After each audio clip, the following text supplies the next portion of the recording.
Okay, good morning, children. Welcome back. As we have discussed in previous topics related to one like what we call Cold War and Proxy War, how the military preparation. As you know that what was the conclusion here? The two superpowers which are existing in the world scene. If you see, like USA started following of one what we called democratic and capitalistic principles. And USSR started introducing of one what we called socialist and communist ideology. So these are the two which they have been existed. And what was the next? That is what we are discussing about the one called non-alignment movement. So what it means? What is this non-alignment means? We are not aligning with these two superpower nations. We are neither connected with USA nor with USSR, as how we maintain neutrality in maintaining of these two superpower nations. So here, as we know, as we witnessed that all the nations were, especially from 1950s, the world getting militarized, and the two superpowers for military supremacy, only like making a materialistic things related to military preparation, as we have already seen that how people are involved in making such type of arms, ammunitions, missiles, making of gunpowder usage to have their military preparation. So the newly independent nations like the third world, what they are saying means nations changed the insecure and in this tense situation, how they have to be safe, how they have to be made better. And these are only the reasons for that the conference which was held, an international conference related to one what we call non-alignment movement, shortly what we call as NOM. The main intention of this NOM is only to make cooperation in cultural, economic of Asia, Africa and Latin America. So these three continents in which to have mutual cooperation to make themselves better for cultural, economic and as well as cooperating among all these nations. With that intention, these are the things which was started. And here Indonesia capital what we call Bandung in Indonesia in the year 1955, the first Asian conference which was held. Nearly around about 29 nations were participated from Kenya, Indonesia, India, China and Egypt. So here especially what was the importance, as we have to notice that here the chief spokesperson even related to our country, that is a great advantage being over there in this part. So among the 29 nations, Pandit Jawaharlal Nehru from India, Gamal Abdul Nasser. Abdul Nasser was there from one what we call Egypt, Joseph Broz Tito from Yugoslavia. The people whoever they attend over there in this, the one especially related to one what we call Bandung conference, which was held over there in Indonesia. So in these, though the various nations people are there, but we have to feel proud that the state chief spokesperson is related to our country, that is Mr. Pandit Jawaharlal Nehru. It's proud to be over there in that nation to make, to lead a role over there in this. So the first summit conference which was held over there in Belgrade in Yugoslavia, that is in September 1961, there the number of members are 25. 25 number of members has made in this part the first summit, that is in the year 1961. But coming to by the year 2012, the number of members has been increased to 120 countries and 17 observers. So slowly this organization or the conference, there from 25 members to 120 members of the nations, they were started enhancing or increasing, in which especially related to one what we call NAM, nothing but non-alignment movement. And in this, what are the major concern which they are going to discuss here is that cooperation among the non-alignment movement member nations related to Asia, Africa and as well as Latin America to have such type of cultural economic cooperation. They have to cooperate each other with these. What are the three important things they have been focused here is that especially the Cold War impact on the world, how the Cold War was impacted. As we have already known that they are physically or they never come over there to the direct war, but only the thing what we observe is that the third world nations, nearly around about 20 million of the people, they themselves are in a reality where they are involved in real fight. But coming to the actual picture, US and USSR were never involved over there in the war, but the propaganda made them very serious to have such type of impact. That is what it says. And the next one, to prevent any newly decolonized independent countries from joining any of the military blocs. So the thing is that neither for USA nor for USSR, no way the people should support for like capitalistic or democratic principles related to USA and socialism and related to communist ideology.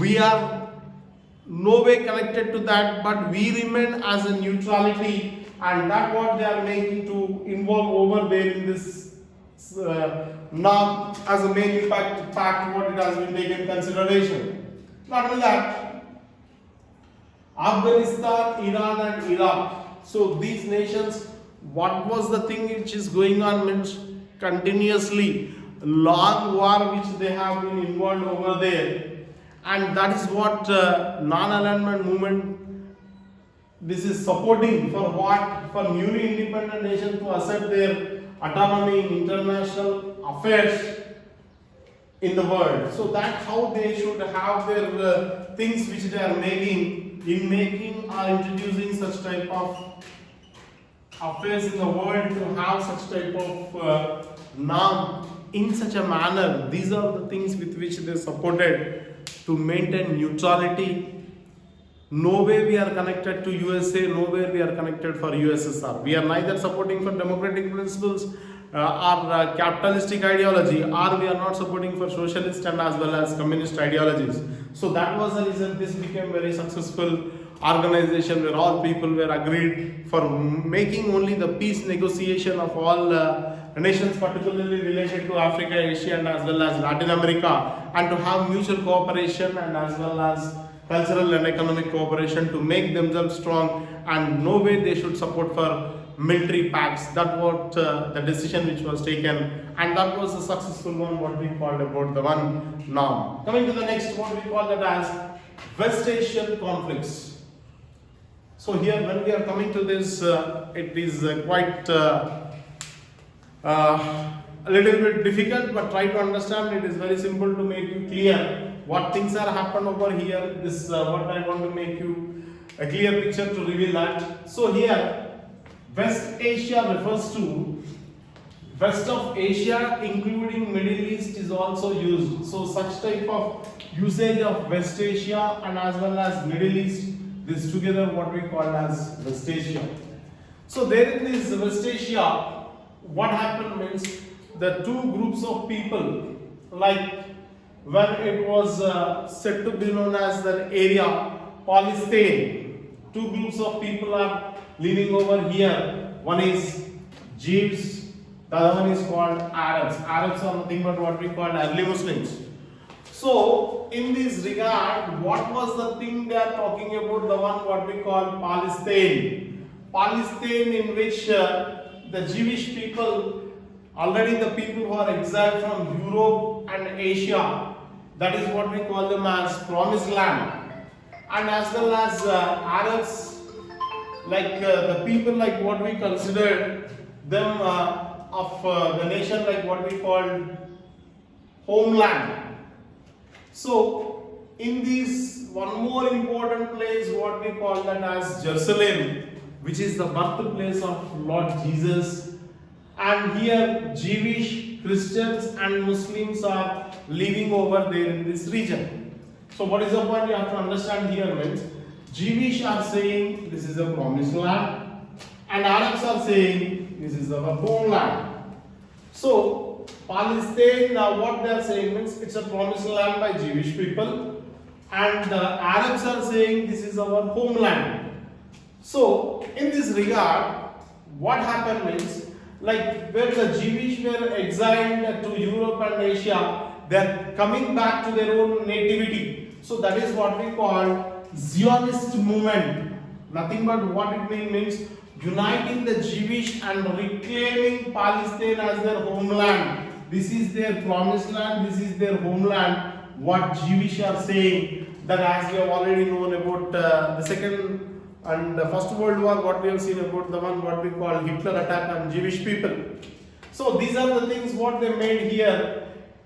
At these circumstances, in the year 1945, Palestinians who were Arab Muslims already living there. But here, what was the importance of this Palestinian region is that oil resources are there over here, and Arabian Peninsula, in which the region what they are finding all types of resources over there in this Palestine. So what Palestine or the Arab Muslims are saying means, this is our homeland, we are already living over here, these Jewish people are exiled, and again they came back with Zionists and they are saying this promised land. So these are the things which took place over there, and at this situation what happened means, the two superpower nations like USA and USSR wanted to this region under their spear. So what they are trying to do means, Palestine should be there under their spear, both the nations are thinking. Why? What was the reason? Because of all resources were plenty available and that region they want to be captured. So in this regard, what happened means, in the year 1947, as you know that when we attained independence, at that time, United Nations organization, they made one clear settlement over here. What does that mean? The Palestine, they want to be divided or split into two parts. What is that? They called one part to the Arabs, the other one is Jewish state. So Palestine want to split into two, and that what they are saying here, like Arabs and as well as Jewish to share these two parts. But in the year 1948, British withdraw their troops from Palestine and Israel created for Jewish. So 1947 they made these two split, but 1948 what happened is, Palestine was turned as an Israelites or Israel. This is the state created for Jews. So here the region about the one what we call Palestine, the Jewish people are saying it's a promised land and Arabs are saying it's a homeland. So in these circumstances, when UNO says to Arabs to make, what does that mean? The Arabs refused to recognize Israel as a legitimate. When Arabs refused, Israel increased bitterness. So like generally, United Nations organization, the main intention is only to maintain world peace. Whatever the nations, whatever they say, people have to agree. But instead of accepting, the people are rejecting. So when people are not accepting, then immediately what happens is Israelis got bitterness over them. And so due to that, what happened is Arabs attacked on Israel. Arabs attacked on Israel, and at this time, the president of Egypt, what is his name called, Gamal Abdel Nasser, 1918 to 1917, he put his efforts to unite all the Arabs. What was the reason here the Nasser was taking such type of decision means, as he was not accepting the Israel to have a legitimate of having separate state. So that was the reason he made all the efforts to unite Arabs under one common platform, and that is what he has been formed as one what we call Fidayins in the sense nothing but suicide squads for causing exploitation in public places in Israel. Even they are ready to die, but they don't want to accept such type of pressure what Mr. Nasser has made for, and he has given a call for all the Arab nations to unite together and to make one or the other way to attack Israel. So these things when it was happened, then what was the next in the year 1956 means? Then Israel also decided. What is the decision of Israel means? Israel also decided to attack the Egypt. Israel also decided to attack the Egypt, and here with the support of Western power, Israel tried to attack Egypt. But at the same time, USA and USSR, what they are asking means to withdraw its army and to maintain the peace. But what they are asking, the intention is that because of this region, what as I said earlier, in this whatever the natural resources or the oil resources or the mineral resources which are there, that should be there under their sphere. That was the reason these two are involved over there about this Israelis state in which these two nations were involved over there in that. So in the year 1967, Arabs attacked on Israel again, once again. So these are the years, if you notice that what we are seeing means in the first stage Arabs attacked to Israel and Israel attacked to Egypt. And once again what happened here means Arabs are coming back again, they are trying to attack the Israel once again. So at that time what Israelis are thinking means only the one. Offense is the best form of defense. Offense is the best form of defense. What they are thinking, Israelis are thinking that one or the other way we have to attack because they are not at all listening. So with which what was the Israel has been planned means to destroy entire air force which is related to Arabs, especially the Egypt, and in which what they are occupied the places like Gaza, Golan and West Bank. All these are occupied and what it was considered as occupied as a buffer zones. So these are the things in which Israel made attack and they brought everything under their control. So these are the things which was happened, and that was very serious among the two nations which is going on. Arabs, Israelis and Israel and as well as Egypt. So these are the things with which we have seen the witness. So in such a manner these are the things which happened. Meanwhile the next what we call PLO. PLO is nothing but Palestine's Liberation Organization. Palestine it is have to be get liberalism, that is the meaning. Liberation Organization, shortly what we call PLO. In the year 1964 at Jordan, what was the decision which was taken there under the leadership in the year 1964 like in Jordan? Arabs to get together, Arabs to have the factionistic ideas and regain the land at last without violence. So whatever the things which they have been lost, they are trying to get it back again. So for that reason only they met over there in the year 1964 at a place what we call Jordan, like PLO, Palestine Liberation Organization, liberalization. So these are the things with which in the year 1967 PLO, there is the person coming over here called Yasser Arafat. He is the person who was putting pressure to attack on Israelis. He do the same. What he did means to unite all the Arabs, to bring all the early Muslims, all the people to come together, and they have to attack only the Israel. Such type of pressure what he has been pressurized by Yasser Arafat only to take the revenge or to attack on Israelis. But here what was the thing when he gave call for all the Muslim states, but whatever Yasser Arafat said, the Arab states are not ready to listen and follow for Yasser Arafat ideology. They are not accepting for such type of ideology. Whatever he has given call, states are not ready. States are not ready, though he gave a call. Yasser Arafat said, but Arab states are not ready to involve in that. That is the point what you have to focus especially here. And so due to that what happened? Yasser Arafat, he himself decided only the one. What was the decision means?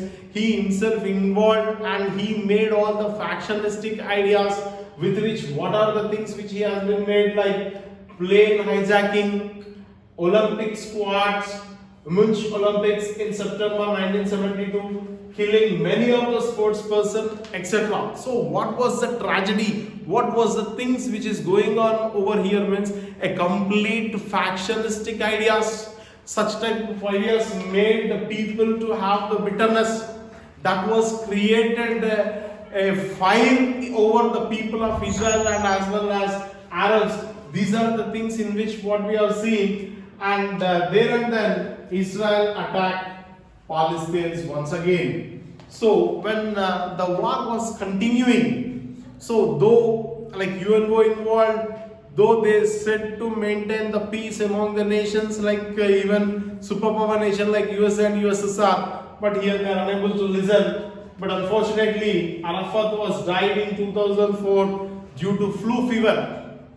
What was his death cause? They are saying means because of flu fever, he was no more and he was died. But even still today, what was the thing which the paper and news magazines are saying here? Israelis are saying, or Israel people are saying it's a promised land. Palestinians are saying the homeland. Still, Palestinians are fighting for their homeland, and that was the situation which turned over their peace under very difficult conditions of exile and warfare. They try to maintain peace over there in this region. All these are only the things what it says about the West Asian conflicts, how the things which are involved over there. Okay, the next, the growth of nationalism in the Middle East. How the nationalism was started in the Middle East, what things have happened, let you know in detail. US supported to Israel because of oil resources, welfare for common people, and any other desert area it should not be there and everything should be there under their control. So that is what the reason the US has supported to Israel. This is what we know that. After that, in the year 1968, in Iraq, a new leader coming named Saddam Hussein with a twin slogan, Arab nationalism and socialism. So what is his ideology? What was his intention here means nationalization of oil resources and oil revenue, whatever they get, that should be only for the welfare of the citizens. So with that intention, Saddam Hussein was coming forward to make the usage of oil revenue to only for the people whoever they are living in that particular region of the Arab nations. So the Taliban of Afghanistan withdraw Soviet troops, and there and then the Arab terrorists started the same. What are the things like hijacking of 2 aircrafts in the US and crashed them into WTC, nothing but World Trade Center in New York, killing thousands of people over here because of such type of terrorist activities. So these are the things which are witnessed over here. Most of the people, they were no more. And after that, Taliban war against Iraq. These all are the things we can find in various newspapers and as well as magazines. How these are the things with which they have been made. So how they have been become very popularization over there in this. These are the things what it describes clearly about the one what we call growth of nationalism in the Middle East. Coming to the next what we call peace movement, collapse of the USSR and end of the Cold War. Here you should understand a little bit more. What does that mean? Up to now whatever we have seen is only the one what we call terrorist ideology, Cold War tension, proxy war, missile preparation, sending to the space. These are the things what we experience. Now, these all have to be eliminated and there should be only the one what we call peace and collapse of the USSR. Up to now, whatever we have seen, Union of Soviet Socialist Republic, nothing but Russia, that should be collapsed, and also end of the Cold War. As we know, as we have witnessed, 1945 to 1991, nearly the duration of 45 years of time span, how these nations are involved over there in this, that all what it describes regarding the one, how they have influenced and how they have been made such type of impact, that what they call about the end of the one what we call Cold War. So in these circumstances, USSR and USA, Union of Soviet Socialist Republic, United States of America, destroyed their nuclear arsenals. And not only that, to ban such type of nuclear test between 1985 to 1991. No way such type of testing, no way to see such type of things which are going to be happen. That all what they have been completely disbanded over there in this. So that all what it says regarding the one how these incidents took place over here. And the main thing coming to this, what we call Mikhail Gorbachev in the USSR, who introduced the liberal reforms and to promote healthy relation with the West. But meanwhile, what happened? Whatever the reforms what he has been introduced of the open ring with one what we call as glasnost and perestroika. So as a result of the demand, what they are expecting here means freedom, democracy, and economic reforms.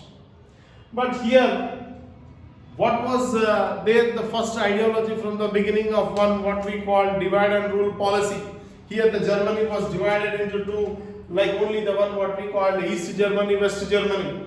And during this, what was the successful program, what we have seen that what we call demolition of Berlin, the capital of Germany, what we call Berlin. The Berlin Wall has been separated, and then there is no such type of East Germany, West Germany. So Germany has formed as a one. As a result, in the year 1991, what was the decision taken here means to remove such type of Gorbachev from power, and there and then after removing this Mikhail Gorbachev, they appointed the new one what we call Boris Elstyn, who has been resisted the coup on behalf of the Russian parliament, and he won in the presidential elections and announced the disbanding of the USSR in 1991. So that what they have made, whatever they have planned, like introducing of peace movement, collapse of the USSR, that was successful over here, and the end of the Cold War. So the presidential election was held, and he announced the disbanding of USSR in the year 1991. With that, the collapse of the USSR. So now all the nations has been separated. Germany is separate, Russia is separate. Every content of their own countries have their own boundary. The contention, whatever the problems, what they face, all these are the things which have been eliminated with the collapse of USSR, and new era was begin. So that what it says about the end of all this, how the things are influenced and made over there in this war, that what it describes regarding peace movements, collapse of the USSR, and the end of the Cold War.